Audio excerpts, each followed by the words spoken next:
Yamunanagar police ने मधु colony में Punjab plywood उद्योगपति प्रवीण गर्ग के घर हुई लूट के मामले में नेपाली गैंग के 2 आरोपियों को गिरफ्तार किया। आरोपियों ने घर में नौकर बनकर रह रहे परिवार का भरोसा जीता, फिर नशीला पदार्थ खिलाकर अपने साथियों के साथ मिलकर लूट की वारदात को अंजाम दिया। लुटेरों ने करीब 10 लाख रुपए नकद, सोने चांदी के जेवरात और अन्य कीमती सामान लूट लिया था। पुलिस ने आरोपियों को महाराष्ट्र के पुणे से गिरफ्तार किया है।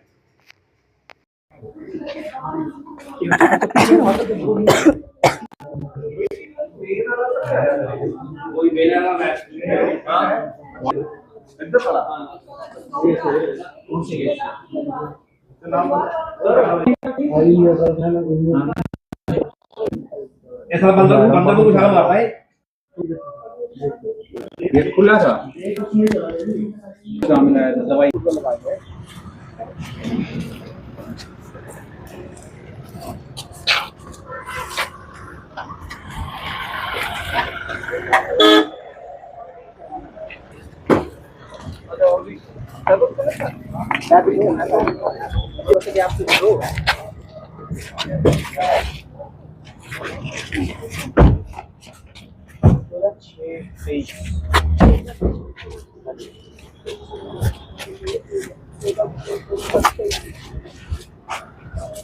साइड कर लेना थोड़ा सा।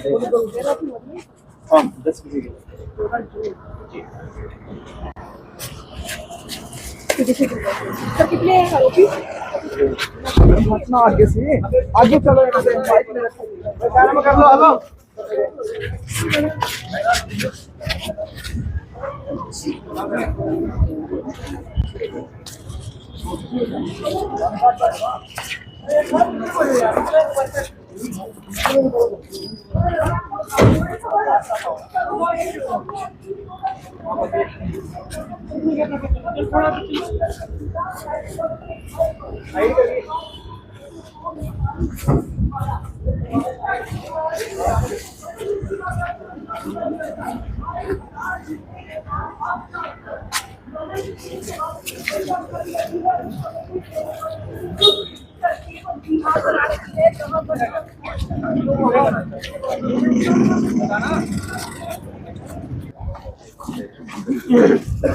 हेलो इस समय की सीधी तस्वीरें मैं आपको यमुनानगर के पंजाब प्लाईवुड वालों के उसी घर से दिखा रही हूँ। देख सकते हैं इंस्पेक्टर केवल जिनके द्वारा हत्थे चढ़ चुके हैं। निशानदेही के लिए दोनों आरोपियों को काफी लंबा संघर्ष रहा पुलिस का, और ऐसे में यमुनानगर पुलिस के द्वारा आप देख सकते हैं लंबे अरसे के बाद सर आज मधु कॉलोनी में पंजाब प्लाईवुड वालों के घर पर आप पहुंचे हैं, क्या ये मामला है सर और कौन ये आरोपी हैं? ये 13 जून 2023 का एक मैटर था पुराना, जिसमें एक लूट हुई थी यहीं इसी घर में। उसमें मैं CI 1 इंचार्ज था, और ये एक यहाँ पर लड़का था नेपाल से, जिसका भरत नाम से जो यहाँ पर रह रहा था। उसने ये नाम भी गलत बताया हुआ था, भरत नाम से वो नौकर बनकर यहाँ रह रहा था, और लगभग उसने 2.5 महीने उस टाइम पर यहाँ घर पर काम किया था। और काम करने के दौरान ही घर वालों का विश्वास जीत लिया, और पूरे घर की जहाँ पर सामान रखते हैं सारी कुछ जानकारी उसने जुटाई। और ये एक योजना के तहत यहाँ पर आया था कि एक गैंग है कैलाली और अछाम डिस्ट्रिक्ट है नेपाल के अंदर, जो बहुत ज़्यादातर ऑपरेट करते हैं पूरे इंडिया के अंदर। ये नशीला पदार्थ घर के जो लोग होते हैं उनको खिला देते हैं, और ये उसका परिणाम है कि जो हम सर्वेंट और टेनेंट रखते हैं बिना वेरिफिकेशन के, ये उसी का एक परिणाम है। तो ये पहले ही योजना बनाकर 4-5 लड़के ये यहाँ पर नौकर लगा था। 2.5 महीने के अंदर इसने पूरे घर की तहकीकात करके अच्छे से, और 13 तारीख की रात को ये मसला हुआ था कि लगभग 9:30-10 बजे के लगभग मालिक और मालकिन को दोनों को इसने मिल्क शेक के अंदर नशीला पदार्थ रसोई के अंदर मिलाकर वो इनको पिला दिया था। और जो अपने इनके अन्य साथी पहले योजना के अनुसार वो रेलवे स्टेशन के आसपास में रुके हुए थे, वो लोग आए थे। उन्होंने लोहे की रॉडों से और मारपीट करके और ज़बरदस्ती से इनके गहने और जो कैश था वो यहाँ से ये लूट करके ले गए थे। इनके साथ एक लड़की भी थी, जो लड़की को इन्होंने बाहरी रूम पे रखा था ताकि भागने की जब जरूरत पड़े महिला होने का फ़ायदा उठाकर ये उसके साथ आसानी से भाग सके। तो ये 2 ग्रुप में उस टाइम पे टोटल 5 लोग थे, 3 अलग हो गए थे, 2 अलग हो गए थे, 2 ग्रुप में ये लोग निकल गए थे। उस समय भी यमुनानगर पुलिस द्वारा काफ़ी इसमें प्रयास किया गया था, लेकिन सारे के सारे जो इसमें आरोपी हैं नेपाल के होने के कारण और नेपाल भाग जाने के कारण ज़्यादा इन तक नहीं पहुंच पाए।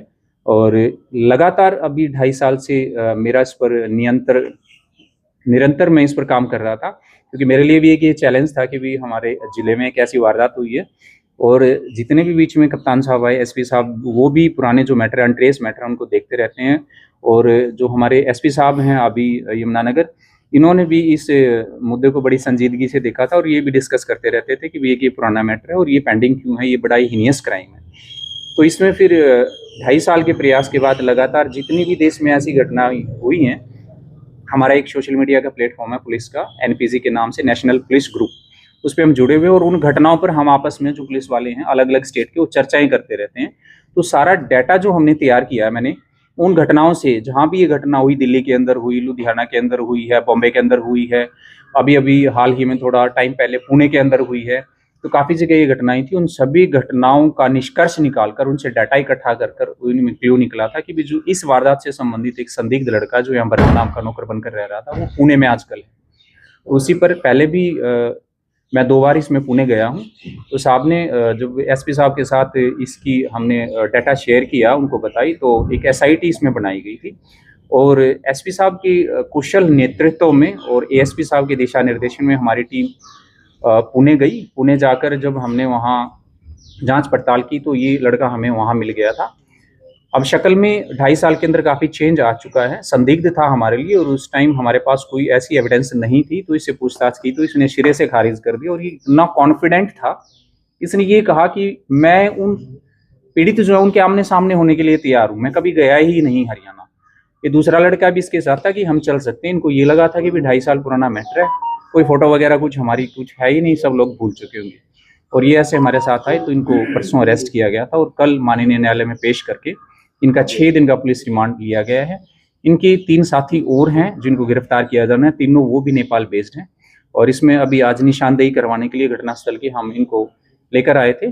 और आप लोगों के माध्यम से मैं आम लोगों को भी और जो रखते हैं सिटीजन, उनको सचेत करना चाहता हूँ कि कोई भी टेनेंट या सर्वेंट जब रखते हैं उसका पुलिस वेरिफिकेशन जरूर करवाएं। एसपी महोदय भी बार बार इस बारे में बड़ा जोर डालकर ये बातें कहते हैं कि उसकी पूरी पुख्ता जानकारी आपके पास होनी चाहिए, किसको आप किराए पर कमरा दे रहे हैं और किसको आप घर में या किसी फैक्ट्री में काम के लिए रख रहे हैं। अभी इसमें कार्रवाई जारी है आगे की। केवल सर अभी ये देखिए रैंडम, ये तो ऑल ऑफ सडन एक इन्फॉर्मेशन मिलने पर, डाटा कलेक्ट होने पर पकड़ा गया है। अभी रिकवरी के लिए ही पुलिस ने इनका 6 दिन का रिमांड लिया है। और ये इनके नाम भी इतने नाम है, जैसे जो ये मेन यहाँ पर इसने भरत नाम बताया हुआ था, जबकि इसका असली नाम हरि बोहरा है। इसने हरीश भी नाम अपना रखा हुआ है, हेमू सरकार भी नाम रखा हुआ है, भरत भी नाम रखा हुआ है, काफी सारे इसने अपने यहाँ से बदल बदल के नाम रखे हुए। और ये छदम नाम से ही, और ये नेपाल से आते हैं, अपना अलग नाम रखते हैं, कहीं भी ऐसे ही नौकरी पर लग जाते हैं। सर आपने ही देखिए ये कोई मैं ये कहूँगा कि ये पूरी एक पुलिस का, यमुनानगर पुलिस का पूरा एक ये ज्वाइंट एक मिशन है। हमारा कोई भी केस पेंडिंग होता है तो ये नहीं है कि एक व्यक्तिगत विशेष की कोई उपलब्धि होती है, हमारी पूरी यमुनानगर की। और ये मैं सबसे बड़ी उपलब्धि कहूँगा हमारे एसपी साहब की, जिन्होंने हमारे ऊपर भरोसा किया, दोबारा इसमें एसआईटी बनाई और हमें सभी संसाधन देके और हमें बाहर भी जाने की इजाज़त दी।